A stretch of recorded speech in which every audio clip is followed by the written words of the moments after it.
release of the first record, I was like, well, now I feel like I know what I'm doing a little bit more, and I'm ready to go back and try to do a full length project that's a little bit more cohesive. So, Hux, I know you listened to what Ava sent you. I don't know how much you guys have heard of the record, but I feel like it spans a lot of genres, and It does. I like that, but I kind of want to make something a bit more focused, where I feel like I have a bit more of a cohesive sound. So right now I'm working on I'm actually starting with lyrics on this next project is the goal. So most of the time when I write songs, I'll come up with like a little idea as a track on my computer, or maybe a guitar riff, and then I'll write lyrics to it. But I wanted to see what could happen if I just start with the lyrics first and go out from there.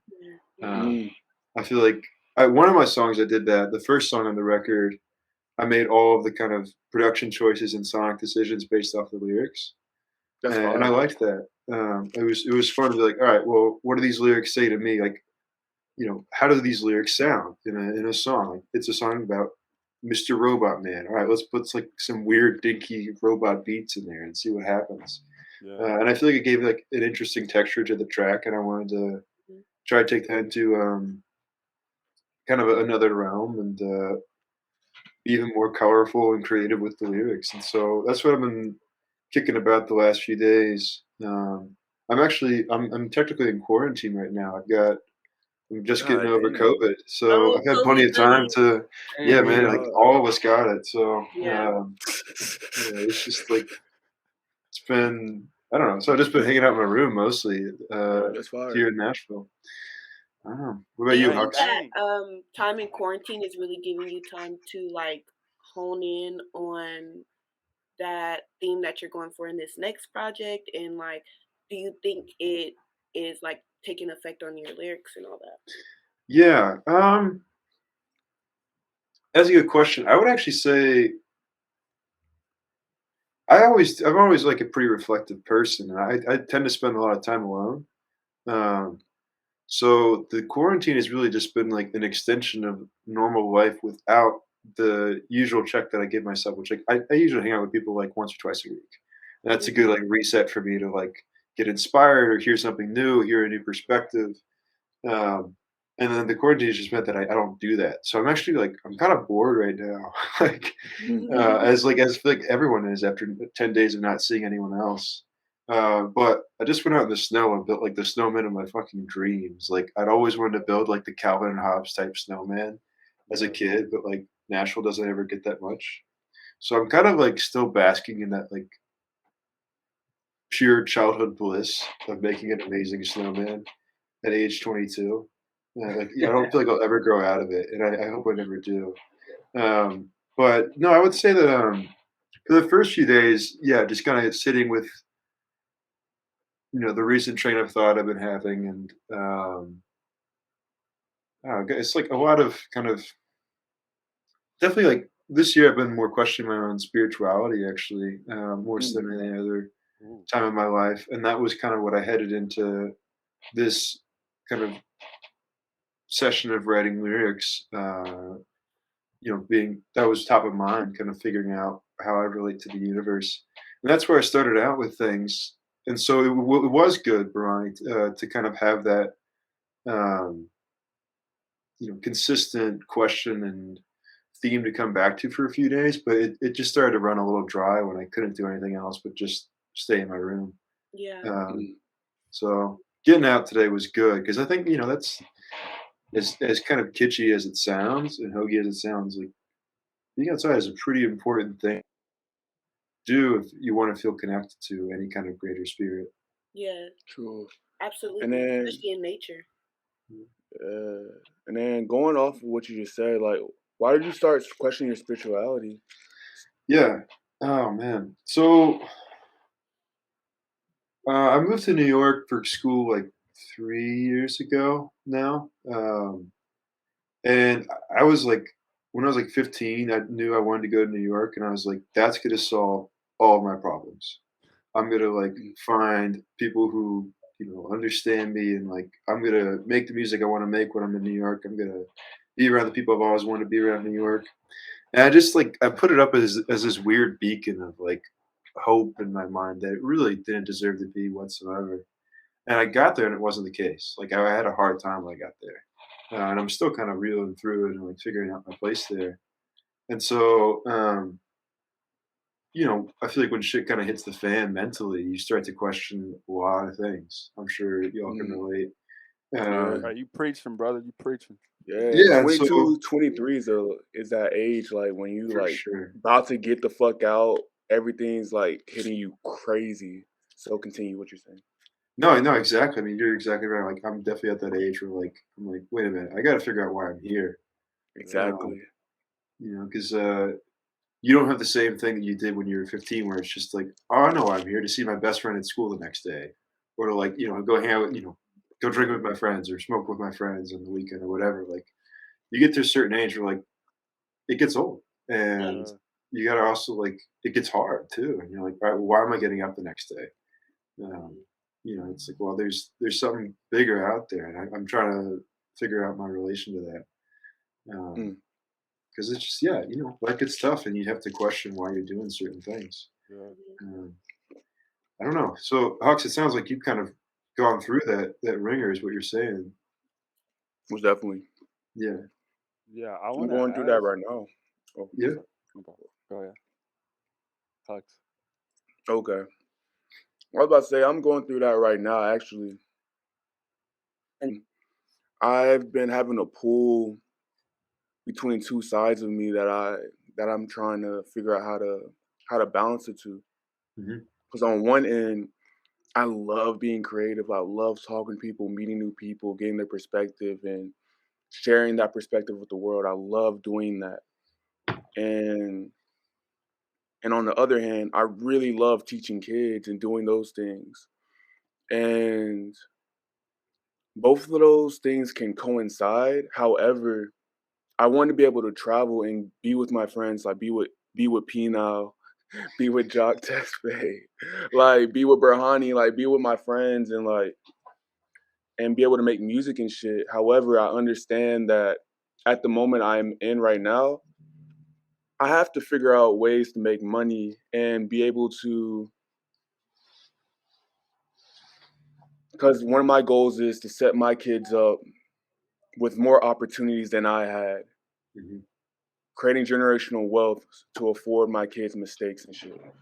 Yeah. And if I fuck around now and don't understand what my moves are and play this shit strategically, as well as living my life as well, it's going to get pretty hard to accomplish that goal. So, and I just graduated college, so it's like really crazy right now and trying to figure out how to cement myself and how to move forward. Because there's a lot of things pulling me. However, I'm beginning to understand that what my strengths are and how to make all my dreams come true at the same time. That's something I could totally relate to too. I mean, like, I'm still in school, so I haven't quite hit the fan of like, oh shit, I gotta make money.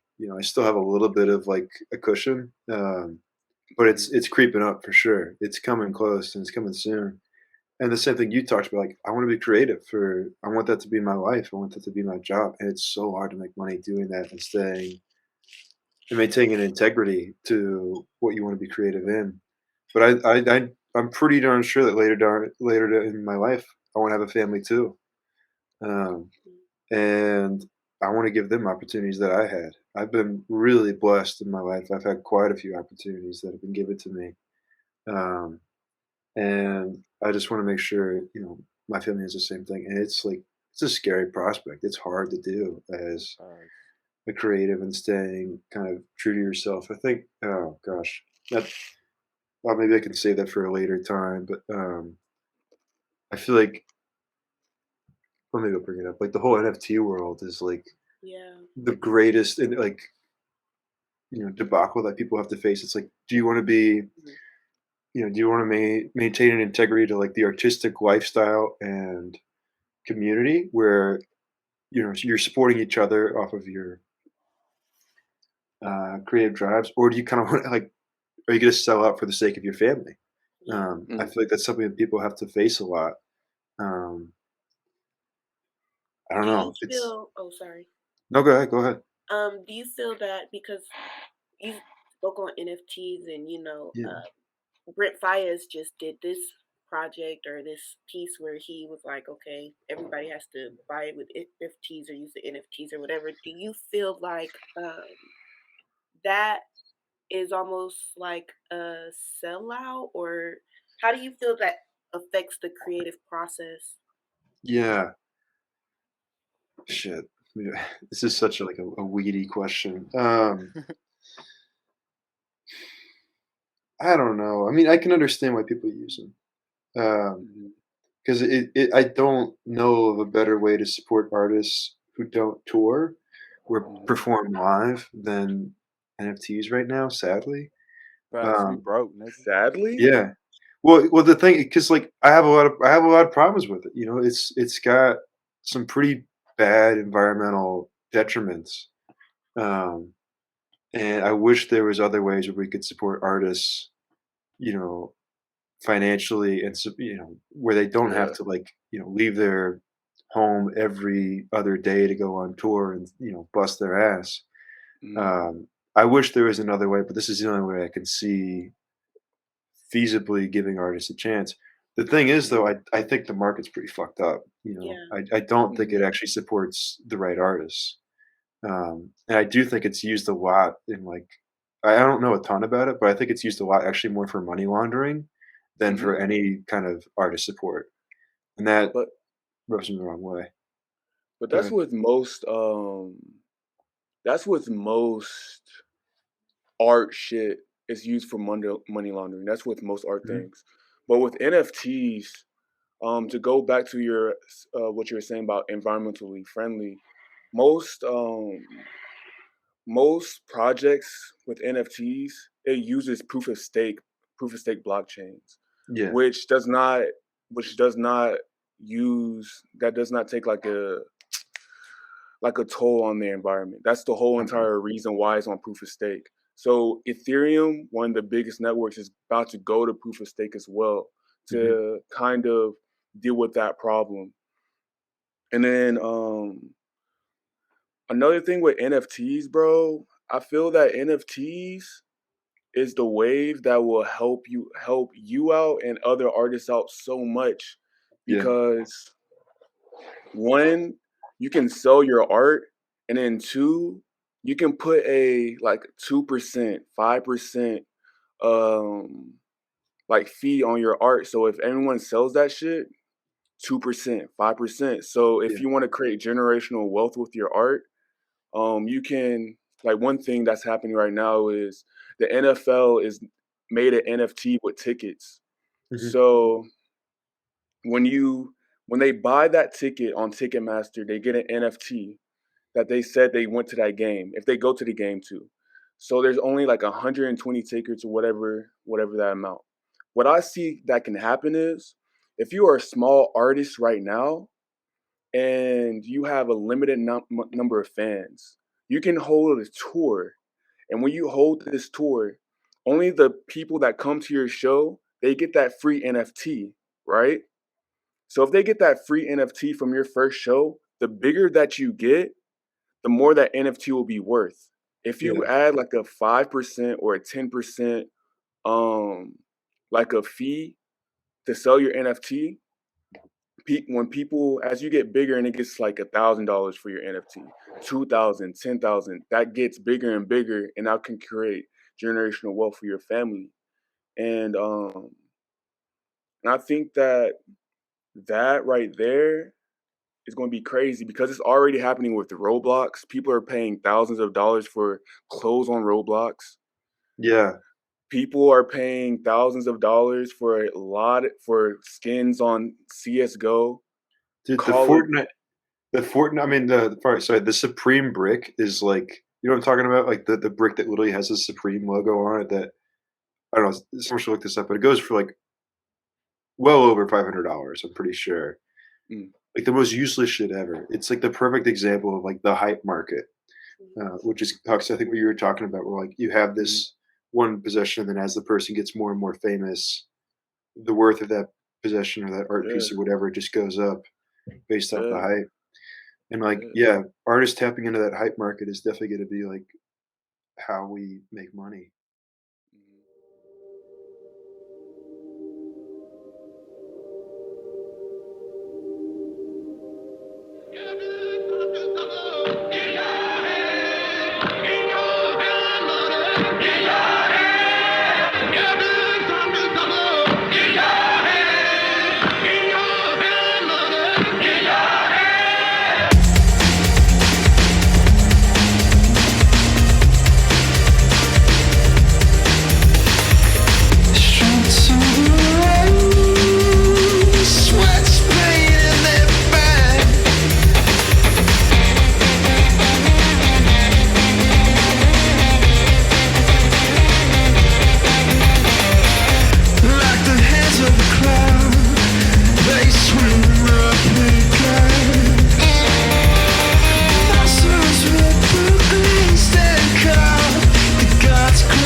I got a question based off that. Like, okay, so we all know that like hype is based on like demand. Whenever something there's hype for something, is because a lot of people want it.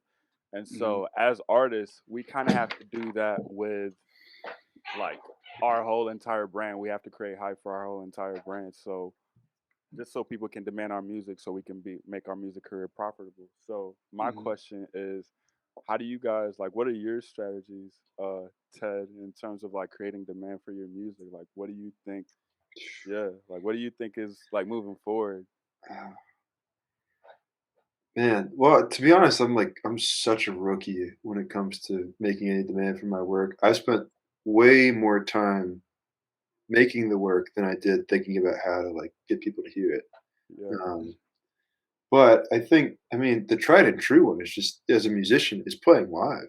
I mean, that's how music is meant to, be shared. Like it's such a fucking magical, you know, creation. You know, music is like the most primal form of communication. Like birds were singing before we were talking.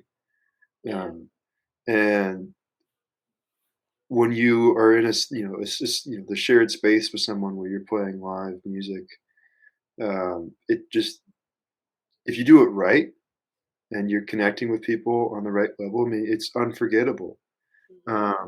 So yeah, playing live is like the biggest way to kind of grow forward, and I think that won't change for a while, even with COVID. I think people were like at the beginning of COVID, they're like, "Well, we got to start rethinking live." It's like, I mean, it'll go away, We'll be going back to live shows eventually, and we'll never be able to beat it. But at the same time, I can't, you can't tour 365 days out of the year, especially as Hux and I are saying, like if you want to have a family in the future, that's just like not feasible. So social media is a big game, and I think figuring out how to game that is probably important. Man, someone told me I should get on TikTok. I'm not on TikTok. I don't know if I'm like built to do that. I was pretty social media averse for a long time. Yeah, me too. It's like it's a game, and like people put especially in New York, people put so much worth on it. I don't know. Maybe I'll do some insane stunt. Maybe I'll like, do you remember the guy who like got the fridge or what? No, he got like a massive bucket of ice water in Times Square and stayed under it for 15 minutes. Maybe I'll do that. And I'll do that. And yeah. He. I don't know. Was he in a bucket of ice water? Yeah, he was in a bucket of ice water for like 15 minutes or something like that. I don't know, whatever. He just did it like in his Speedo in Times Square, and of course, like it blew up. Yeah. Maybe I'll just do something like that. That'd be a great way to like get famous. I'll come out of the water and be like, "Yo, listen to my record." Right. That'd be insane.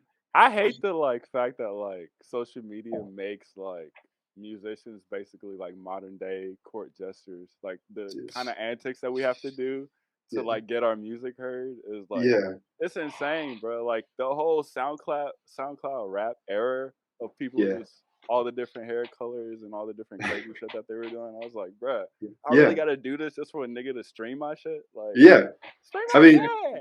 what do y'all do? I just run around naked on stage and hope people put it on TikTok. All right.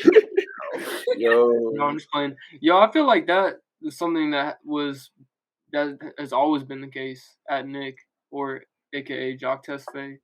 I feel like that's always been the case. Like, have y'all seen the documentary 1971, the year that music changed everything?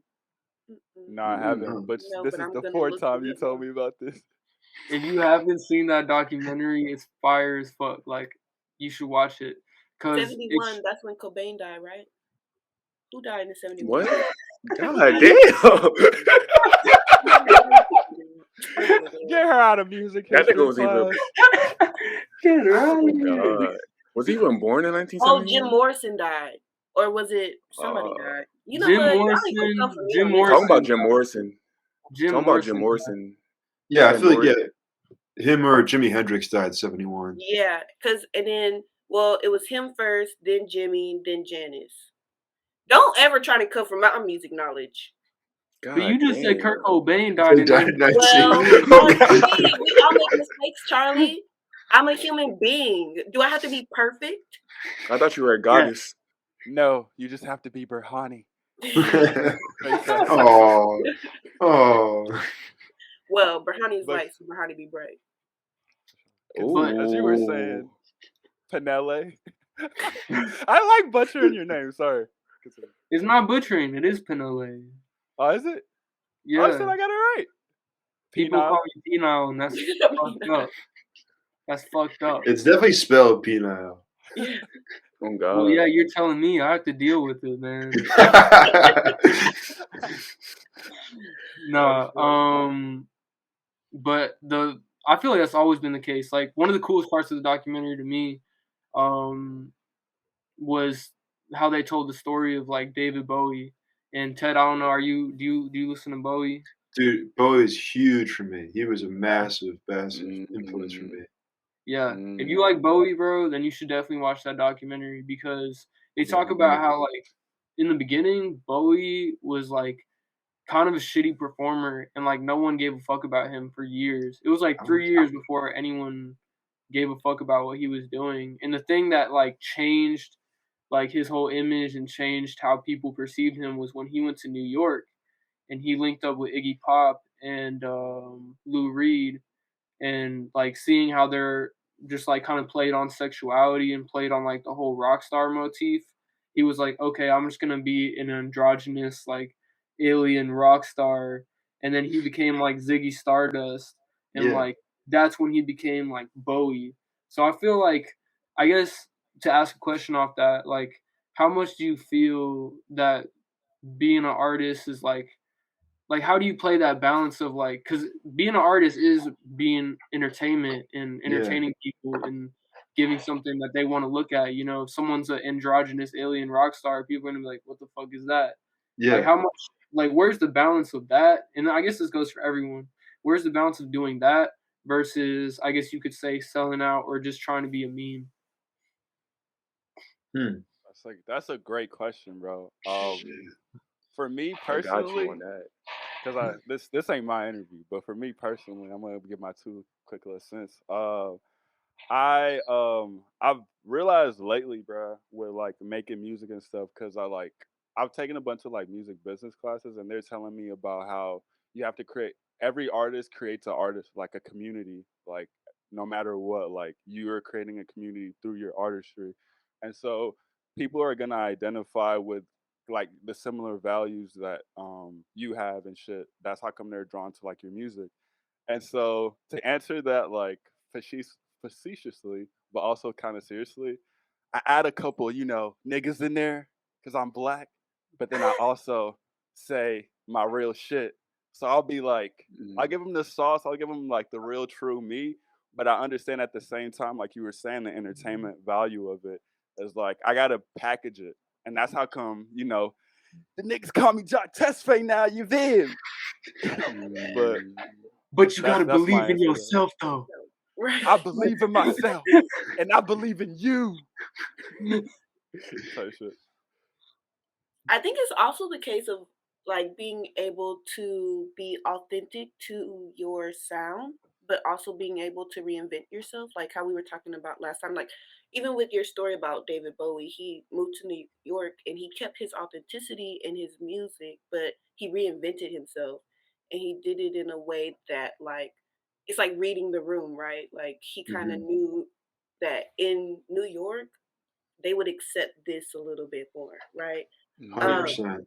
But it doesn't mean that like you should start painting your nails and dyeing your hair just because you know that's going to get a reaction out of people.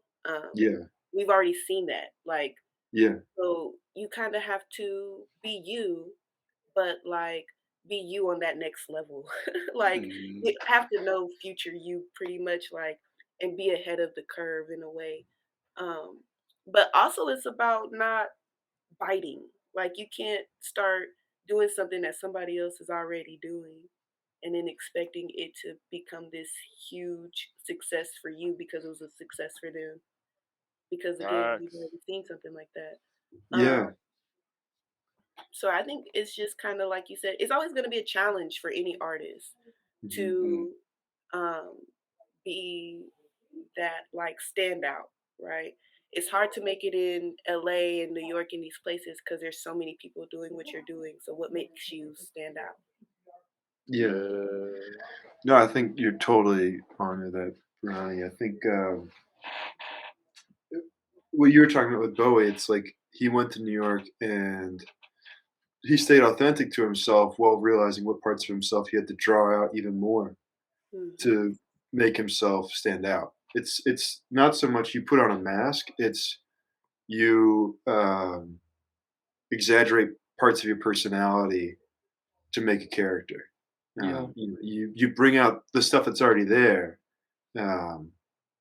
It's it's the saying of like let your freak flag fly high, or everyone's got a little bit of a freak flag somewhere, and you just got to find it and then fly it high. And you know what? The freak flag doesn't even have to be that exciting. I mean, there's tons of artists who like they don't even do anything that crazy who are really famous. Tell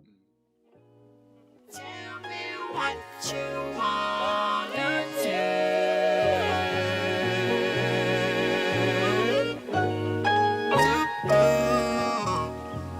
Whoa, IG.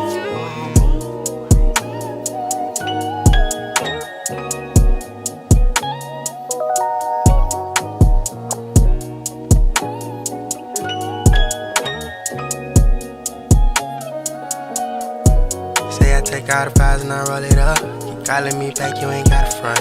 Go for effect on the echelon. Hot from the smoke and up all the blood. Ain't got me the type, yeah, you know what's up. Feeling it too, cause I been on one. Feeling it too, cause I been on one.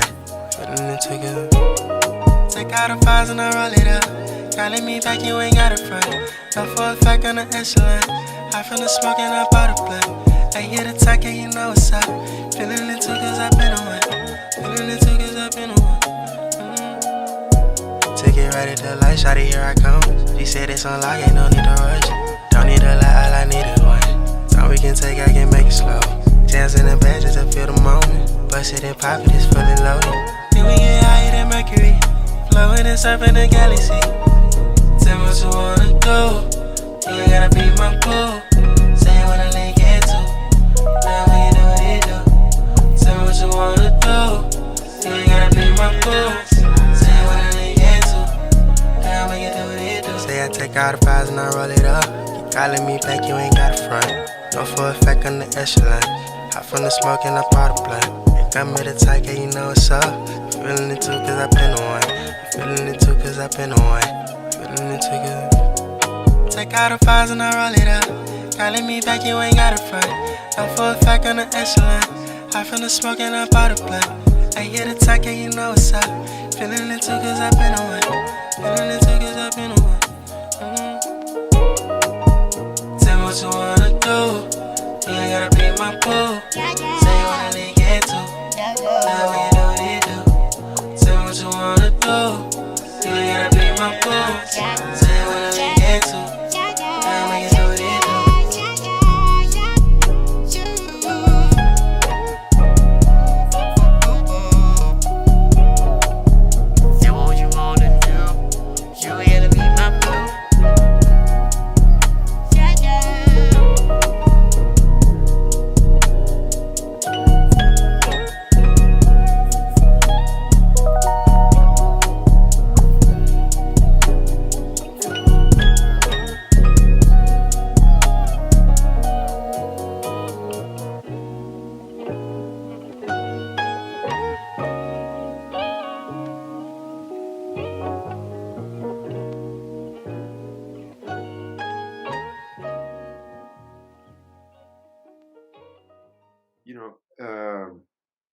Maybe freak flag is not the best thing to say because I feel like it suggests that you gotta do something like really outlandish and crazy.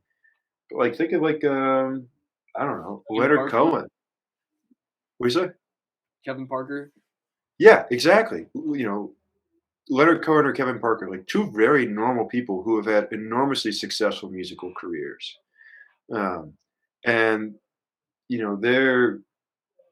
they became famous because like they just were true to themselves. Leonard Cohen was like a fantastic lyricist, and that's why people loved him. And Kevin Parker is like an incredible producer and makes some really catchy songs, and like it just worked. But I think if you want to be like a solo artist star, like a pop star or whatever, that's when you really have to like make the character. Because there's no pop stars that I can think of at least that seem like just run of the mill people. I have one. I feel like there's one example. Ed Sheeran. Actually, that's true. But that's his thing. What about His what thing about is J. that Cole? he's a run-of-the-mill person. J. Cole too. J. Cole I was too. thinking J. that Cole, during but that. J. Cole's not a Well, pop I star think though. both of He's not a them pop are star not. though. Yeah, but Yeah. I don't think Is they're he? Is so he much not a pop star run-of-the-mill. for real? J. Cole is not a fucking pop star, bro. Yeah. No, I'm with No, he's a Penile superstar. here. Yeah. J. Cole's not a But then pop I star, think Ed bro. Sheeran. Hey, it's Penile. Penile. Penile. I'm with Penile here. Yeah, I don't think J. Cole's a pop star. I think because he's like on the level of fame of a pop star, but he didn't like come into music seeking to be a pop star. Whereas I feel like Ed Sheeran kind of did. Does it matter if you come in the music game trying to become a pop star? And because like I feel like J. Cole is a pop star because he is a part of pop culture. Like in the hip hop conversation, he is pop culture. You feel me? But you already said it in the hip hop conversation. Like so it's like everywhere. J. Cole But went hip hop pop. is pop though. What the Hip fuck? hop is pop. But hip hop is popular, yes, but there's also this pop genre that is like really a genre. Like I know Yeah. it started off as being popular music, so you kind of could sneak your way in, but like now Yeah. pop is like a thing. Its Like own Yeah. thing, yeah. it's its own entity. Yeah. And Yeah. even going off Ed Sheeran, yes, he looks run of the mill, but like he's a white boy with soul and he's tatted. Like he's not just normal. You know what I mean? Like Yeah. that's not Yeah. something you would normally see. Yeah. And yeah, that's all I have to say actually. Yeah. Yeah, I feel that. I always just feel like he's the most regularist, like pop Yeah. star motherfucker out there. Like, No, I agree. He seems like the most down to earth and just like somebody you could just like I don't know have a nice conversation with. He's not wearing the meat dress, I guess is the best way to Right, put it. right. But I also think that kind of fits into his image and his authenticity. God, Wrong time every time. I'm sorry, bro. I'm Take your sorry. time, bro. Take your time. Yeah. Take the soundboard away from him. Right. Oh my God, bro. I literally did He's not about mean to to get do that. fired. All right, DJ. Yo show. that's crazy. Oh. No, I feel like, yeah, I don't know. I feel like you can do that because you can put that on any genre of just being spectacle. Yeah. Like- Be a creep, bro. But that's why I see what I you're just- saying, JoJo. Of like J. Cole, he's not like a spectacle ass dude. Like he just really just raps. Yeah. I don't just wanna But really. be scared he movie, still was bro. that he wasn't the doing fam. features. Like what made him so different was he was like, "Fuck y'all niggas, y'all can't be on my shit because you ain't as hard as me." And then he did it. Like it wasn't like, okay, I'm just saying that I'm the best. It was like I know I'm the best, and so you all can't be on my stuff. Is think J. that was Cole part the of it. best? Fuck no. I'm not saying he is the best. I'm saying he feels he is the best. Like in his mind, he is the greatest of all time. Like, Yeah. and there He may said be ain't gonna be no more kings on 24 Hills Drive. Type shit. True. well, you know that. There's gonna Like be I more- said, that is he- his that's opinion, and cap. he's entitled to that. I love mean- that how artists are very like contradictory. Be like, ain't gonna be no more kings, and then in the next album they'll be like, not. This is just using J. Cole as an example, but in the next album they'll be like, I'm the greatest ever, and I'm just like, I love that we can do that. Like I'm generally Yeah. saying, I love that we can do that. That we can be like one mood here and then another mood here, because like I feel like humans are like that. I feel like we're Oh, very yeah. contradictory, and it's like Mhm. it's okay to be contradictory because like Dude, this is how you 100%. feel now, bro.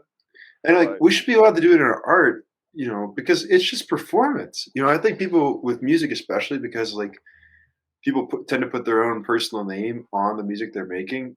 People kind of forget like it's still a performance. Like you don't have to be completely truthful in your song. You can lie for fun because you're just having fun. Yeah. True. The thing with the J. Cole that I thought was interesting is like I feel like he's actually like the stuff that he blew up for, and I'm not a big J. Cole fan or anything. I don't really know a whole lot, but I feel like the stuff of his that like has lasted is actually like his shit, like the song about losing his virginity. I can't remember what it's called.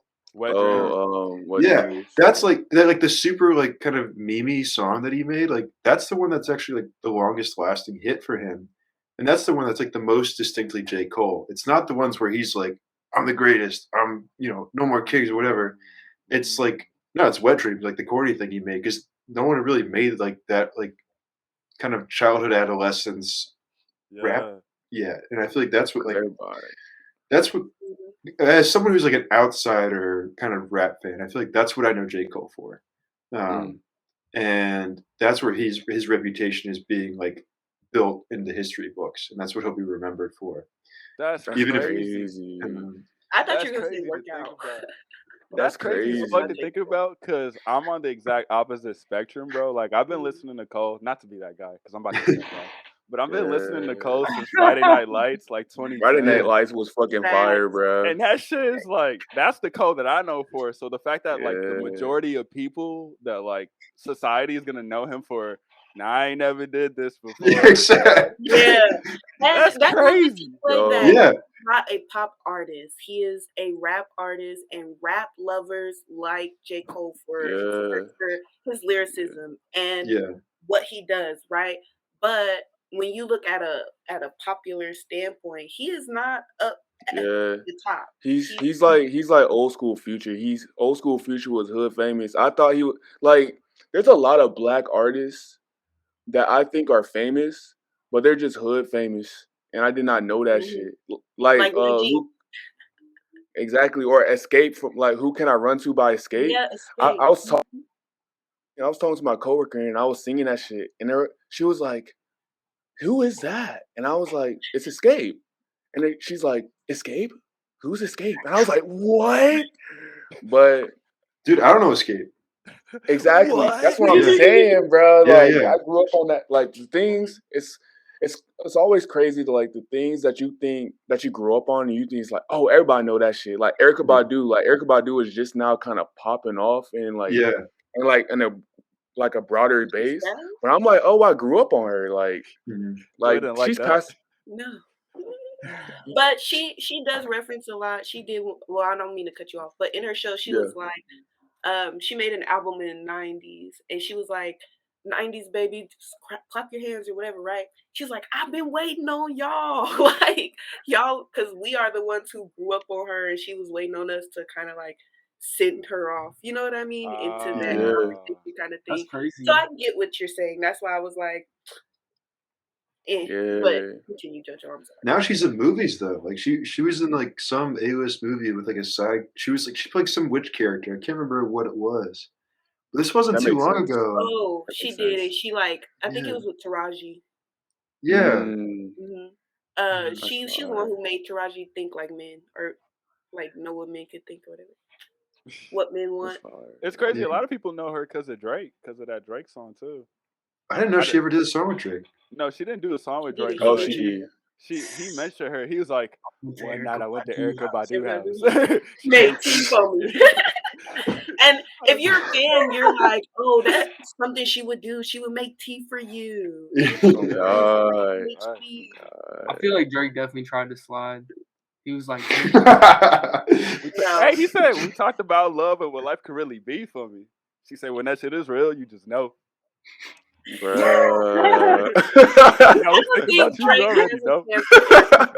Like Erykah Badu's baby daddies are Andre 3000, Jay Electronica, Common. Like wait, Common is just her ex, I think. Yeah, do they got a baby together? I don't know. No, I don't think so. And I think she has one with. Does she have one with Trench, or is that Salt and Pepper? No, she only has like 2 or 3 kids, I think. She be changing niggas' lives, bro. Niggas be becoming whole different people. It's so true. There's like Andre 3000 before Erykah Badu and Andre 3000 after. It's like, did you guys see the tweet about him like at the airport where someone's like, there's some random dude who's playing the flute barefoot in the airport. Yeah. And they go up to him, it's like, oh fuck, it's Andre 3000. That's the kind of carefree I want to be after I have like a successful career. It's just like I just roam the earth on some air nomad shit. Oh God, he's got such a good life. Oh God, I want to be the Erykah Badu for our friend group, bro. That's what I want to be. Come over my house. I'll make tea for you. We'll talk. That's beautiful. That's like that's the truest goal I think anyone can have. Thank you. You gonna fuck me and change my personality? That's what he didn't want you to know. Ari the did that shit talk. on acid. Ari did that shit on tabs. I find a dime and want 2 nickels. Commit love crimes and need more stitches.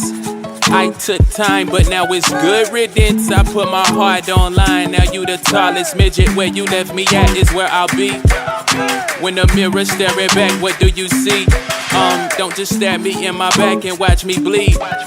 Man, this might be the end of you and me. I just wet the Xbox, don't play for keeps. Damn, leaving me on red, I love receipts. We still going back and forth, that's all I see. Lately I've been losing track of my beliefs. Man, you need a drink or 2 or 3. Ruin good things, king, it's nice to meet. You gon' make me choose sides. You gon' make me roll dice. You gon' make me think twice. You gon' make me not nice. You gon' make me pour pints. 2 more wrongs don't make rights. You lay sleepless at night.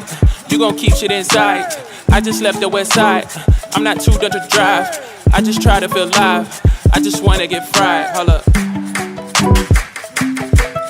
You need a drink or 2 or 3. Ruin good things, king, it's nice to meet. Ruin good things, king, it's nice to meet. What was the question again? Back on topic. Yeah. My fault. I had to. You feel me? The conspiracies. Oh yeah. He had to conspiracy. suck dick to make it in the industry. Oh, Go back to this podcast. I got a Would you nervous suck laugh dick to that be in out. the industry? right. That's gonna get cut. Huh? Do y'all believe shit Would like you- that? That when people Most like, they had to definitely. tell Most people definitely. or, like, I suck think dick the or real do- question Most was, definitely.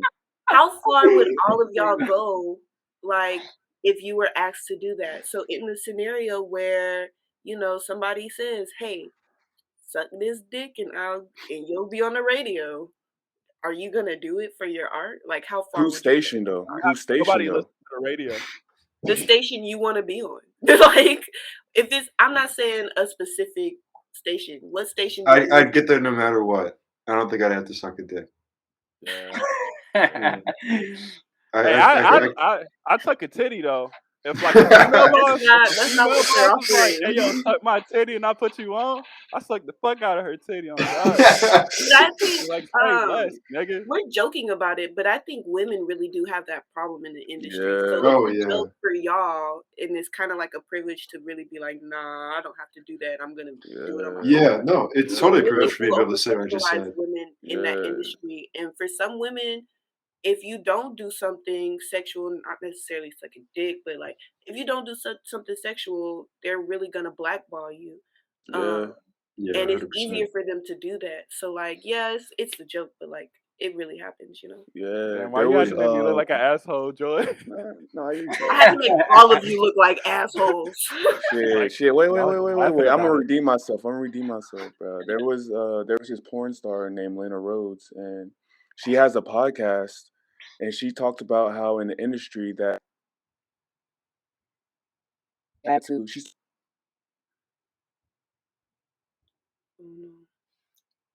We're losing you, Hux. We're losing you. wait. You can still hear me? Okay, no, you're back. You're back. Yeah, you're Okay, back. so they got a bowl out. The guy that was fucking her got a bowl out, shitted in the bowl, or no. He pissed in the bowl, and she threw up in the bowl, and they were like, "Hey, eat this shit" during the sex scene, Whoa. and she did it, and she did it for money. How did this redeem you? How did Right? this How did redeem that you? redeem you? Oh, what? That story. I was like, I just want everybody- Hutch is like, this is actually a fucking awesome story. I just want an excuse to say it. No. Misdirection like fuck, bro. No. What I'm gonna say next. No, is, I think like, I understand. it goes to your point that like some women have to do crazy ass shit, or like for example, there's a lot of people that go to Dubai, like Instagram models. They get sent to Dubai and get fucked by camels. So it's like Yo, a lot what? of You need to cite your sources. no, Facts. this is fact. Yeah. Bro. Wait, you said they get fucked by camels? Yeah, in Dubai because princes pay like 50. and they'll be like, "Hey, you have to fuck my 13-year-old son too," and they'll be like, "Okay, for sure." Like they force So them. no, like they pay them. They pay them like 15, See, then at 50K. that point, what's person to be like? I'm not gonna fuck this camel. Like, am I being an asshole for saying that? 'Cause it's like, bro, you don't have to fuck the camel. You don't have to, but if you do want the money, you can. It's like if they were forcing her, then I would feel like more remorse. Is like, damn, that's a fucked up situation. But as an adult, it's like, bro, I don't give a fuck Would if you you- give me would you- This is an 300K, bro. I'm not insane, fucking the camel. this is an insane hypothetical situation. If you, no, it's Would not you fuck hypothetical. a People camel for actually do this. $50,000? People actually do that This is not shit. People hypothetical. actually do that This shit. is real. People be out here fucking camels. But taking I'm that, with but taking I'm that. with Berhani. Like, I kind of need to see a source on this. Yeah. All right, for sure. I'm gonna share my screen in a second. No. Oh my god! I don't want to see that picture, bro. I do not want to see that picture. No pictures. This You is need a an family article. friendly podcast. Sources only. Oh, we've gone Sorry. far beyond family friendly at this point. But taking that scenario, you say you don't give a fuck about that because personal responsibility. Taking that and applying it to the music industry, and does personal responsibility still apply in that scenario? How you mean? Oh, in terms of like signing and shit, and like being forced to do some shit to like sign or shit like that. Are you saying? Yeah, like because as you said, you don't have to take that 50K to fuck that camel, but you don't have to take that record deal if you already got it like that, or if you're trying to do shit. Well, They then I can think blackball you, huh? personal responsibility applies to both then, because I did personal is the key word. It's your how you feel about it. So like Mhm. you feel like okay, good example. Ted said I'm gonna get on it without doing that because he has that much faith in himself. If you don't have that much faith in yourself and you're like, you know what, I gotta suck this dick for the one time, then you gotta go ahead and suck that dick for the one time, and we can't really judge you for that. What But if you have it's kids? all up to you, huh? What if you have kids? What if you have kids? What if you have a wife? What if No, you but have I'm not kids? saying towards you. I'm saying to those who wouldn't suck that dick. What If if I you had kids and I get what she's saying though with the personal responsibility, because it's like your morals have to be so firm, even if you have kids, whatever your situation Yeah. is, that you like, nah, fuck that, because I think it comes down to self belief. It's like if, like Ted was saying, if you believe in yourself enough to know I don't need anything else but my talent and like my drive, then you straight, you set. But if you, like she said, don't believe that you can pop off with like just you, then hey, you might have to fuck a camel, bro. Yeah. And that's Well, I what mean, But you might not even care though, because some people just don't care. Oh wait, Yeah. go ahead, Like- Ted. well, I mean, I was gonna say also, it's more than just like I know that my talent and drive can get me there. I know also that my circumstances can get me there. Being like, you know, a white dude who's I'm gonna have no college debt, and I have a lot of things going for me. That's real And though. That's real though. you know, some people who's like, all right, I got $100,000 in debt. I got kids. Like they're probably have to think differently. Like I'm able to say, no, I'll be able to do that myself because I know, like, even if it's a slog, for 10 years to get to the point where I can, pay my bills with music, I know it's never really gonna get that bad. Because all I'll be worrying about is myself. If you got kids, like Penile, like you were saying, Hey, don't jinx yourself, Ted. no, true. I don't play. Knock on wood. Don't plan on having any. One bad night. Oh God. Well, you know what? Maybe then I'd start sucking the dick. Yeah. No, seriously, it's like in the current circumstances I have. I mean, that also is a big part of what's going on. And I also know that I'm in America. This is the easiest in the Western world. It's the easiest place to make your own brand take off. It's much harder if you're in, like, I don't know, Dar es Salaam, Tanzania, or something like that, to get that kind of role. You will like probably have to really go through the ringer, but it's much more democratized in the Western world, especially with things like social media now. I mean, like, there's less of a need for the record label than ever. which is great, I think. I think the further we can move away from like, 4 greedy dudes controlling the entire record industry, the better. And that's kind of how it was in like 50s and 60s, and we're getting better. It's still not great. There's still a lot of dick sucking you gotta do for some people. That's and a lot of people taking advantage of other people, but it's not what it was. And that's good. I think we're definitely on the right track. And I think that's the path. Oh, go ahead, Charlie. No, you go ahead. No, you were there. Go ahead. Okay. Y'all niggas gotta start raising y'all hands, like class, nigga. To bring it full circle, that's what NFTs are for. Yeah. So that you don't have to suck dick. Yeah. Well, independent artistry as a whole is for that, not just the NFTs. I mean, we've seen success. What? Judge, are you frozen? Oh no. I was just saying, cause like continue. Oh, who's going? You nigga. So that's what I was saying. Like NFTs, like yes, there's a lot of meme in NFTs, but NFTs, like if you release your music as an NFT, then you have full royalties over that. And Forever, bruh. Forever. And it's a way of like not having to suck dick, not having to get fucked by a camel. Like you just have an NFT and you're good. You own that shit forever. And you always get profit off of it. Okay, Nipsey Hussle owns all his music and does not have any NFT. Well, owned and does not have any NFTs. I was like, didn't that man pass before NFTs really popped off? What? But the thing about it is, he was talking about crypto. He was talking about crypto though. Yeah.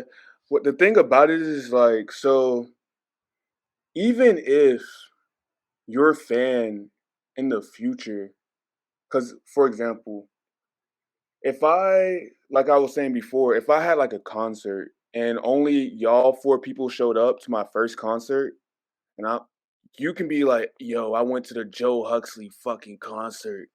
I was the only 4 people there. And you have that NFT to show for it. That gives you generational wealth and generational wealth. And it'll give your fans an incentive to hold on to it and then also sell it when you get bigger and bigger or when you become a legend and shit like that. And even if they sell that shit, so like a t-shirt from a concert, you get that one time sell. But you get that sell forever and ever and ever. Yeah. And that's the reason why NFTs like give so much value. Yeah. Like that's what I was saying. I don't even say that like the NFT thing to be like to come at you Ted and be like, yo, NFTs, blah blah blah. But I was just saying it to be like, bro, like as a fellow artist, like you should look into NFTs, because I relate to the struggle of like, bro, like I'm a very private person too. I don't like to go out. I don't like to be a spectacle. And I focus more on the music itself rather than I do the social media and the promotion and everything around it. So I understand that like thing of, bro, like I just really care about music. Like that's why I was saying about NFTs, because like, bro, you should look into it because Like, oh no, I've definitely looked into it. I mean, I was like hardcore against them, I would say a month ago. And then I hung out with one of my friends she's a visual artist, and she was like, look, whatever kind of idea you have of like, oh, we can't let the capitalistic market, determine artistic value, your individual stake is not going to change like this whole trend of capitalism determining what makes good art. And if you can't beat them, join them, you have to. Exactly. And my main qualm with like the whole NFT thing is just my qualm with the entire art industry, which is that like capitalism kind of determines what people see as good art. But I'm not going to change that in a night by not having an NFT. I'm just going to get like left behind. I don't want that shit. This ain't class. Let these niggas know, Ted. Let these niggas know. Must be a Wednesday.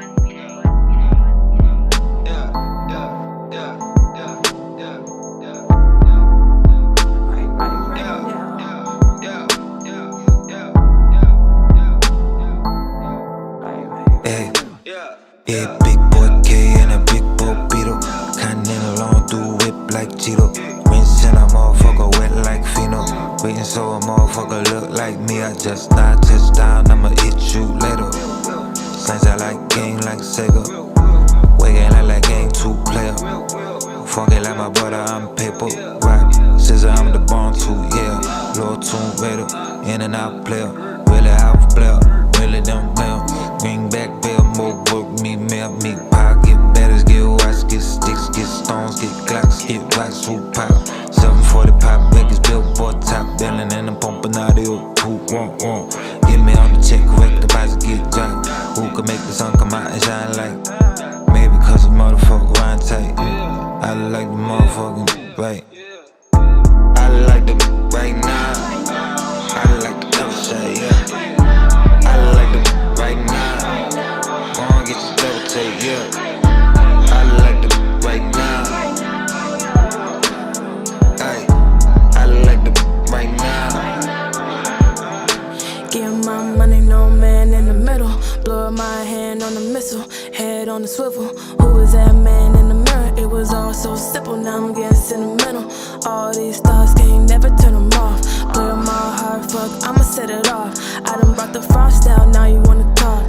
I done said it all now, I don't wanna talk now. I'm convinced it's mine every minute. Vibe ain't with it, no your mind ain't in it, no your mind ain't in it. Oh God, I'm with it. Running in circles around these hoes, that's the way it goes. You done got a hold on me, I don't got no hope for you no more. Throw it up and catch it, hold up, no question, I said it. Listen to the message, hot then melted, sauce so velvet, coming out the belly. You don't gotta tell me, yeah. I like the right now. I like the outside, yeah. I like the right now. Go on, get your double take, yeah. I like the right now. Ay, I like the right now.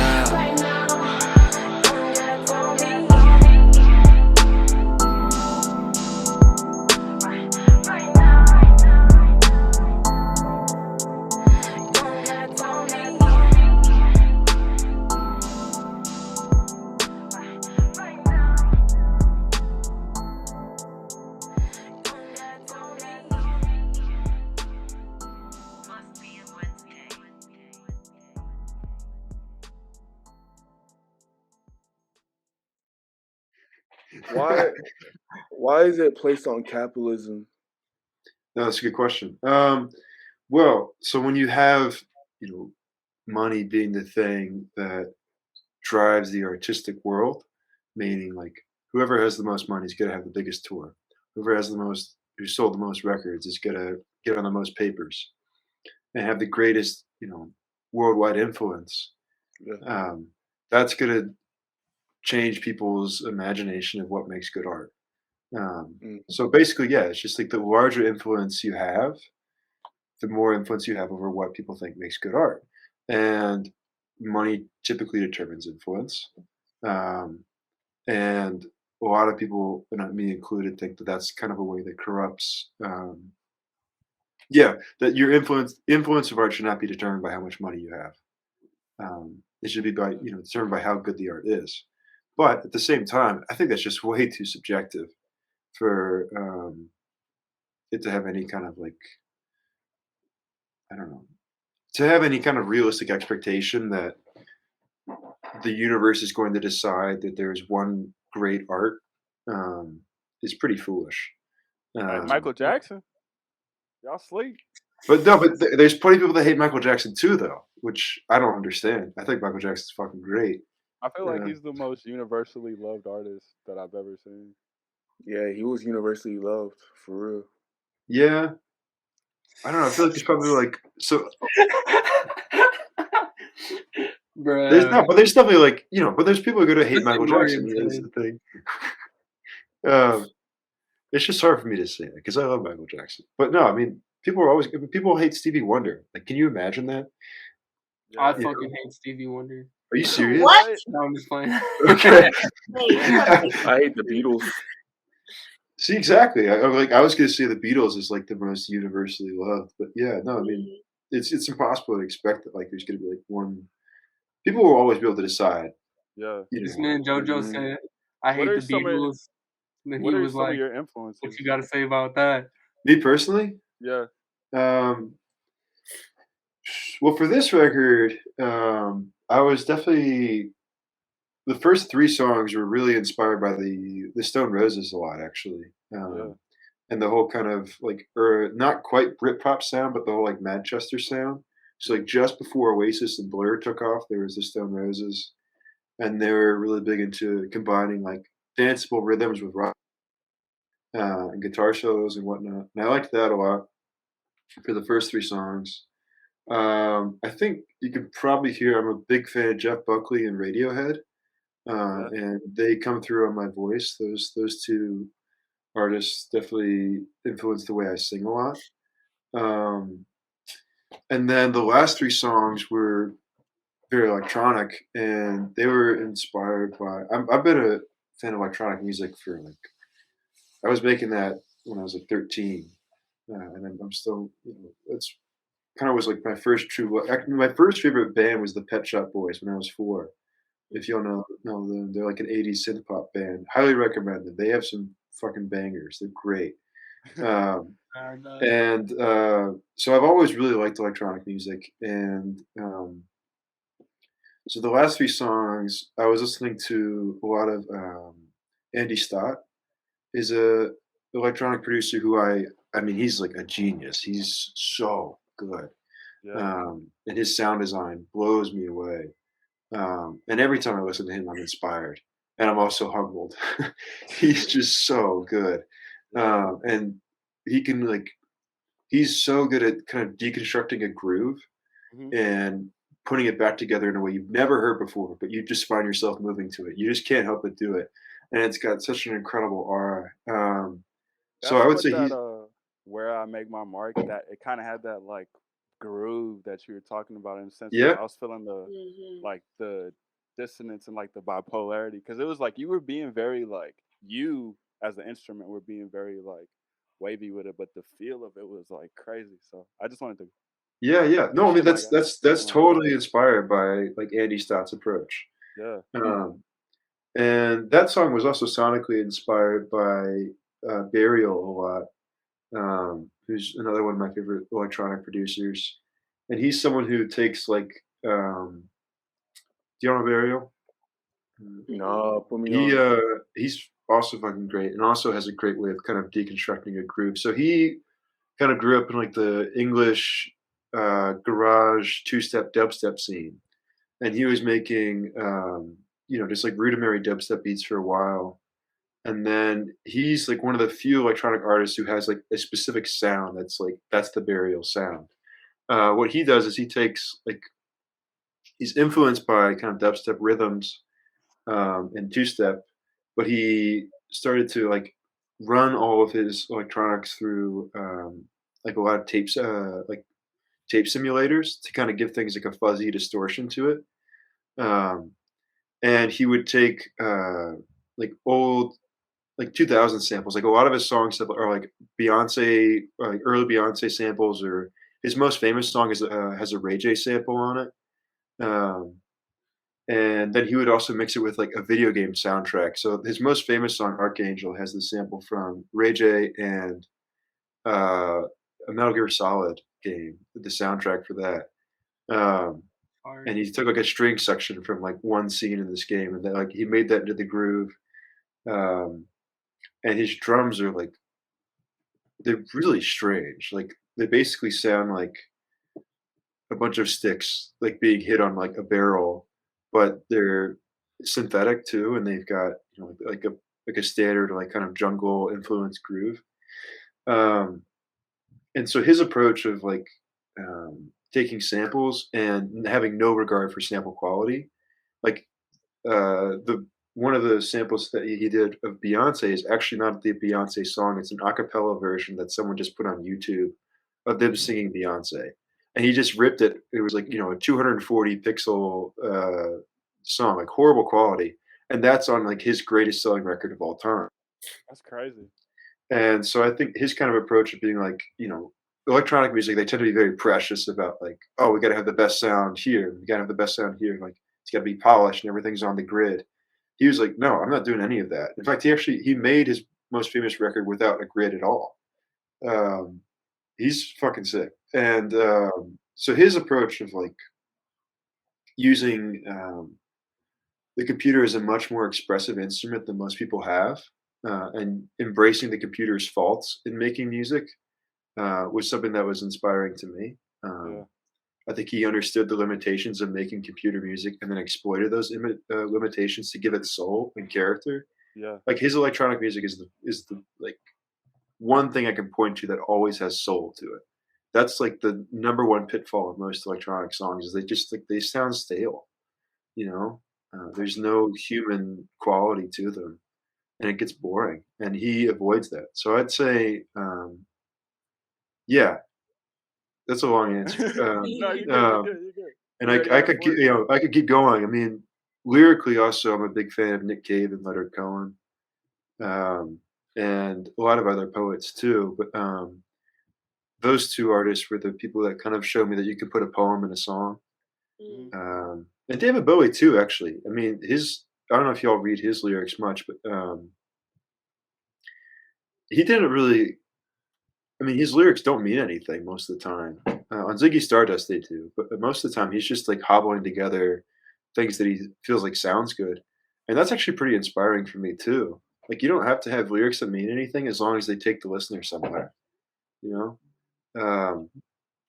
And so I think that approach is something that was inspiring for me, where I was more like trying to capture a mood than I was an actual feel. Pick Me is that way. I wrote Pick Me.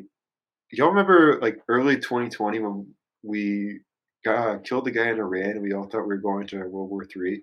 2019. This was like right before the pandemic. It was trending, bro. Yeah. And we were like, oh shit, man, we're gonna like this is the end of the world. And then like nothing happened. Like I started writing Pick Me during that time when I was like, and it was kind of inspired by military jingoism and people being like, violence is the answer. Fuck yeah, we just bombed Iran. Let's go. And then the lyrics took on a totally different kind of route from there, and ended up becoming something completely different. But I still think it captured the dread of the situation pretty well, and that I thought was much more important because that dread is applicable to so many times in our lives than if I were to just write a song about us killing an official in Iran. That's only applicable to one time in your life. Yeah. Well, before we go ahead. No, you got it. You got it. Oh, well, I was just gonna say, before we wrap it up, where can our listeners find you? And socials and music, so they get tapped in with you. Yeah. Well, first off, thank you guys so much for having me and letting me ramble on. This has been a ton of fun. I got and you. I like getting the chance to talk about.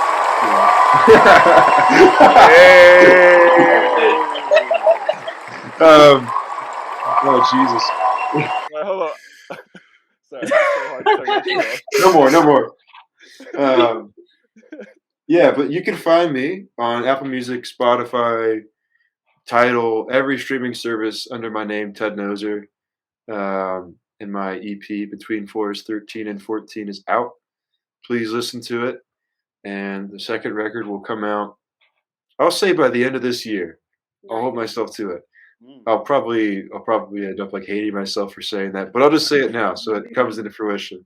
You can, and then you can follow me on Instagram at Blessed Be Your Day. Is my handle. Or I think if you look up Ted Noser there too, there's actually only one Ted Noser living in the world, and it's me. Yeah, I looked up Ted Noser, and that's I was gonna say you have such a cool name. I appreciate it. I tend not to think so, but I'll stick by it. That means a lot, Berhani. But yeah, no, look me up, Ted Noser, and you'll find my Spotify, Apple Music, Instagram, and maybe one day TikTok. Hey. All right, y'all. We done. See, we out this hole. Adios.